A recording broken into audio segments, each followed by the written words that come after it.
कहा गया है कि रास्ता चलना स्वच्छ, ध्यान दीजिएगा भैया, रास्ता चलना स्वच्छ चाहे फेर हो, रास्ता चलना स्वच्छ चाहे फेर हो, काम करना उत्तम चाहे देर हो, सलाह लेना भाई की चाहे पैर हो, और भोजन करना मां से चाहे जहर ही क्यों न हो। ध्यान दीजिए दोस्तों, भैया औरत सब औरत होती है, लेकिन महान औरत कौन होती है? पतिव्रता स्त्री। पतिव्रता स्त्री चाहे बेलूर हो और सत्य का न्याय अमीर चाहे गरीब हो। और हमारे तरफ से सभी नन्हे मुन्ने बच्चों को यानी छोटे को प्रणाम, और सभी बड़े बुजुर्गों नौजवानों को शुभ आशीर्वाद। हिंदू भाई को अस्सलाम वालेकुम और मुस्लिम भाई को राम राम। भैया आप लोग हमारी गलती पर ध्यान मत दीजिएगा, क्योंकि मैं पढ़ा लिखा बेवकूफ लड़का हूँ, इसलिए भैया आप लोग हमारी गलती पर ध्यान मत दीजिएगा। अब भैया रात भर में हम 4 किस्म के प्रोग्राम पेश करो। फर्स्ट में आध्यात्मिक, ओकरा बाद सामाजिक, ओकरा बाद शाकाहारी, और तब समय के मुताबिक मांसाहारी। 4 किस्म भैया चली प्रोग्राम। बाकी देखिए भैया, जो निजा बुजुर्ग बाबा लोग होकर जा वो हमारा का अपन छोटा बेटा समझ के, नौजवान भाई लोग होकर जा हमारा का अपन छोटा भाई समझ के, और जौन हम जोली होकर जा वो सब हमारा का छोटा भाई समझ के गलती के क्षमा कर देते। और सब कोई के भैया हम पैर छू के प्रणाम करते, एक बार ध्यान देते जाए। सब हमारे बड़ भाई बनी जाए, सब बड़े भाई बनी जा। तरुआ का बुझाइले हमरा बुझाइले कि कोनो छोटो उटो बनी जाए। हाँ, सबको ये हमारे बड़ भाई बैठल बन जाए, और सबसे हम 5 वर्ष छोटा है, हम सबसे 5 साल छोटे हैं। जी जी। आ देखे थे हम लइकवा 12 हो जा, हम 3 गो उनका से 11 दिन छोट रही। हाँ, देखी भैया लड़का लोग आगवा कहे बैठल जा, जब अमृता रानी मनीषा रानी स्टेजवा पर जब ऐसे घेरा मारल जा लहंगावा ऊपर में उठ जाला, आगवा जब बैठल रानू ऐसे ताकल ऐसे देखी कि दिल्ली के लाल किला लौकता कि ना, हम बुझाता नहीं तनी पूछी तो लौकल हो कुछ देखनी जा नाडा फहरा था कि ना ऊपर। हाँ, देखिए भैया महफिल में 2 आदमी के मजा ना मिलेला, एक ही आदमी के मजा मिलेला। जे बैठल बन जाए सब शांति से प्रोग्राम देखत जाए, और जे भैया खड़ा रहेला समयाना के किनारे किनारे, यहाँ सब एक डबल मजा मिलेला। जे खड़ा रहेला कैसे मिलेला मजा? देखिए भैया समझे के बात बा, यहाँ सब खड़ा बानी जा, और बगली में हाथ घुसैले बानी जा, अब पसीना के मारे हाथवा जन बड़ी पचर पचर भइल बड़ी, आ कते कते जन हाथ बा लिमिटर तक पहुंचा दे निजा। आ कोनो भाई जी बगल में आके खड़ा भइल तो देखी हाथ घुसैले बानी, आ समाचार कैसे पूछा तानी, घुसल नहीं कहीं तो भैया का हाल चाल बड़ी। अब बड़का भाई के पूछा तानी कि छोटका भाई के समाचार पूछा तानी, तरुआ सब के डबल मजा बा भैया। हाँ, तो भैया हमनी के एक बार तनी जयकारी मना दी जा, ओकर बाद अपन हम प्रोग्राम शुरू करे तनी एक बार भैया प्रेम से बोलिए श्री सतगुरु महाराज की। साउंड मजा नहीं कर भैया, साउंडवा जैसे ना बाजार में देखी ना जा, जब तिराए के दवाइया बेचलन जा, न लगता है न जलता है न कपड़े में दाग लगता है, 3 दिन लगाने के बाद फौरन आराम कर देता है। ये बड़ा भैया विषय में बीमारी है, खजुलाते खजुलाते हैरान है, ककुलाते ककुलाते परेशान है, तो सामने चले ये स्टेज पर दुकान है, तो थोड़ा कर ध्यान दीजिए। हाँ, क्या बात है? एक आवश्यक सूचना है। हाँ, इस बारात में जितने भी बाराती घराती दोस्त मित्र रिश्तेदार नातेदार, अगर आप खाना खाने के लिए बाकी हैं तो यथाशीघ्र पंडाल में खाना खाने के लिए चले जाएं। हाँ भैया, बारात में जे खाना खा ले बनी जा, और वो सब खाना खाने खा चल जाइए, आ जे नहीं चीज खैले चुपचाप बैठल रह जाए। सॉरी उल्टा कहे बोला तनी, हमारे प्लास्टिक के चिपले लटपटा गई, जीभ लटपटाता। जे बारात में खाना खाए खाती बाकी बनी जा, वो खाना खाती खाए खाती चल जाइए, आ जे खा ले बनी जा चुपचाप बैठल रह जा, इना की जाके दोहरियावे शुरू मत कर दो जा। हाँ भैया, मान के चलिए वहाँ के बाबा के दोहरियावे के मन हो तो ना जा सकी ना, हम देखी तब बाबा के हाँ सर समाचार पूछ ली बाबा के। बाबा वहाँ के दोहरिया सकते रात भर में? हाँ, रात भर में दोहरिया देव कि एक प्लेट खा के भाग जाये, वो बढ़िया से ना खाए बुआ के। हेलो, हाँ भैया बहुत बहुत धन्यवाद। तो शर्मा जी, हाँ हाँ बोलिए। उस दिन बारात में हम लोग गए थे, हाँ हाँ तो दूल्हे और फोटोग्राफर हाँ जो वहाँ पर हुआ था झगड़ा, जी जी, तो बता दीजिए था क्यों झगड़ा हुआ था? वो बारात में। हाँ, बारात में भैया आजकल के माहौल अजबे हो गई बड़ी। दूल्हा साहब के संगतिया रहे भैया फोटोग्राफर साहब, और बेचारे लिया के कोई रह दूल्हा साहब कि भैया बढ़िया बढ़िया गाना बजाई है, अरे रिकॉर्ड बढ़िया से करी है ना, तो तोरा के हम बता देव दुनिया संगति रह जा। भैया देखी दुआरे बरियात लागे के जब भइल तो दूल्हा साहब समझा दे के बढ़िया बढ़िया रिकॉर्ड करिए आ गाना बजाइए। अब बेचारे वीडियोग्राफर साहब बोले बन है कैमरा लगौले बन आ देखी पहल के गाना भैया कौन बजाओ तारे जब दुआरे बरियात गइल तो कौन बजाओ तारे? मेरी प्यारी बहनिया बनेगी दुल्हनिया, मेरी प्यारी बहनिया बनेगी दुल्हनिया, कैसे आएंगे दूल्हे राजा, बजाएंगे राजा।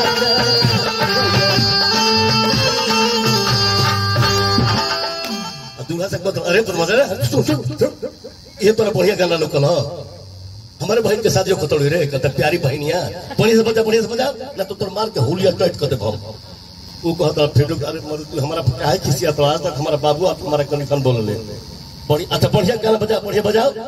अब भैया जब आगना में फेरी होखे लागल दूल्हा दुल्हन साहब के ओती घड़ी को हम बढ़िया गाना बजाइए, ओती घड़ी देखी कौन गाना रिकॉर्ड लगा देना।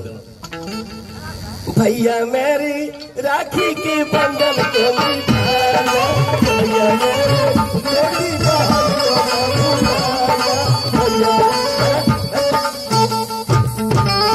तोरा के हमारा मार ही के पड़ी बदमाश के तोरा कोई क्वेश्चन गाना बारे बढ़िया गान के बजाओ रे बढ़िया बजाओ कहता।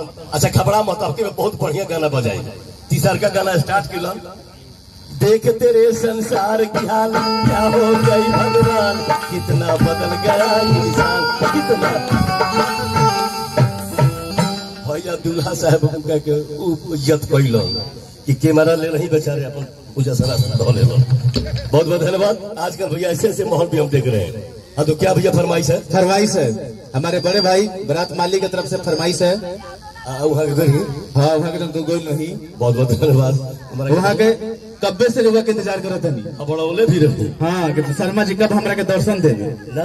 हाँ बहुत तनी शर्मा जी आई रुआ चढ़ी कहवा चढ़ी हे प हम कहली वहाँ सबे के आवे देता ना रुआ चढ़ी और चढ़े के फुर्सते न देत रही जा तो मर जाता हुक्मे के दली धरो खल।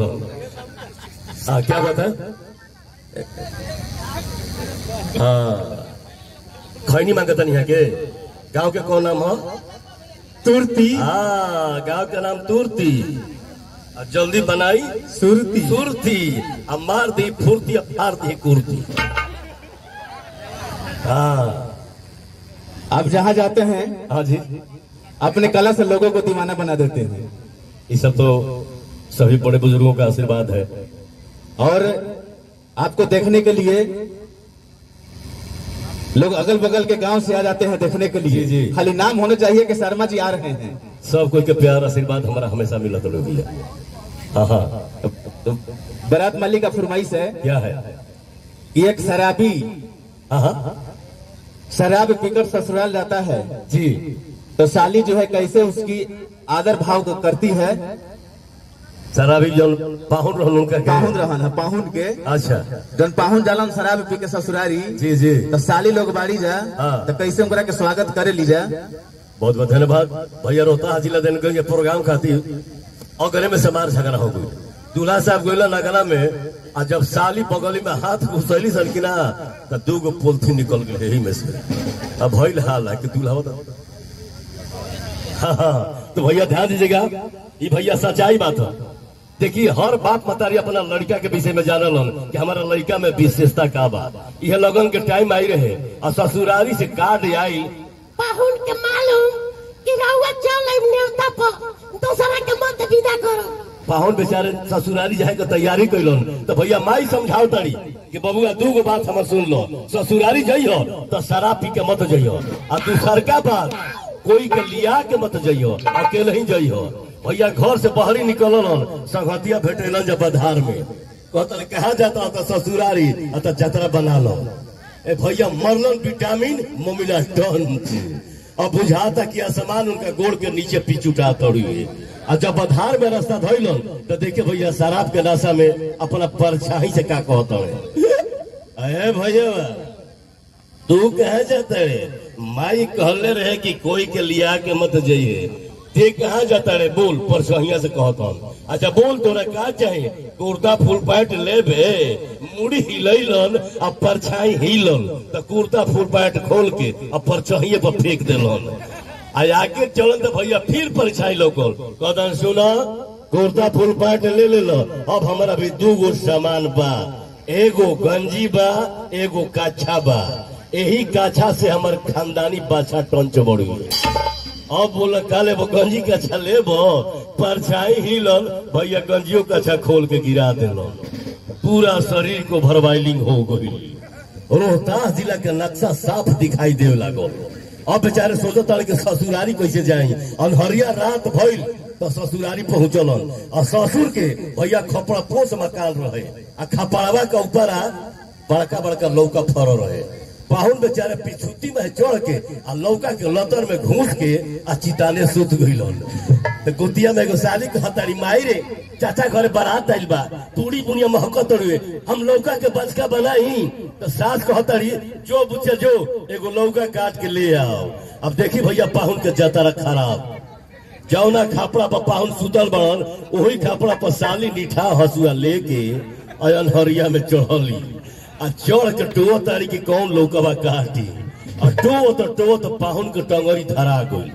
कहतरी माई रे माई माई कहतरी का रे अत कतह तक लौका बारे तो माई कहते छोड़ दे बुचिया उ लौका के मत कटिए अत का है अत ओकरा के बिया खाती छोड़ ले बानी।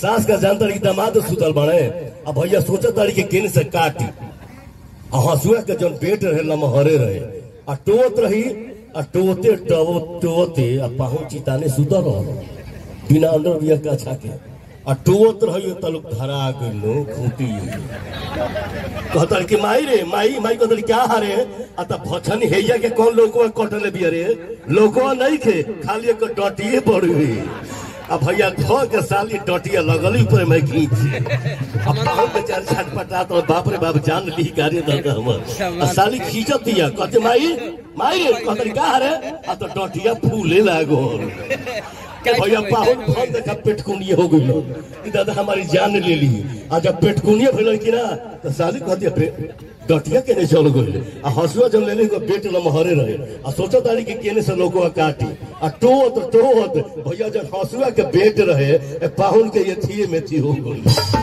जब उनका ये थी भइल कि ना तो वही पर बेचारे गिरो हमारे लगल आ साली घबराइल बिया कि बेटवा केने चाहे लागल आ वही में लगली हुरपेट तलुक पाहुन पीछे से 5 ठाए मरलन की साली के मुंह में लपटा गई।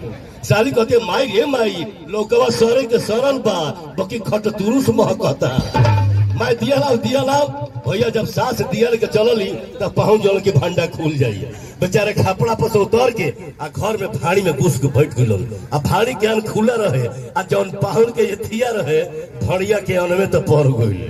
तो सास कहते जाते बुच्चा लौका छोड़ दे फड़िया में से कोहड़ वाला होकर सब्जी बनाओ जाओ आ साली निठा बेलना ने के चलली कि देखी फड़िया में कोहड़ा के नहीं बा आ फाड़ी के अंत बेलना धो के जसहियों से मर लेकिन ना पाहुन के ये थी में थी हो कहतल कि बाप रे बाप जान गई रे दादा साली कहते मैं दिया लाओ फाड़ी में बाप समाज पड़ गई आ जब सास दिया ले गली तो का देखतारी कि यादवा बेलना के डांटी पाहुन के ये थी में पड़ गई। एक बात का भैया हम नहीं जानत शराब पीने का नतीजा इस तरह होता है ससुरारी में। बहुत बहुत धन्यवाद।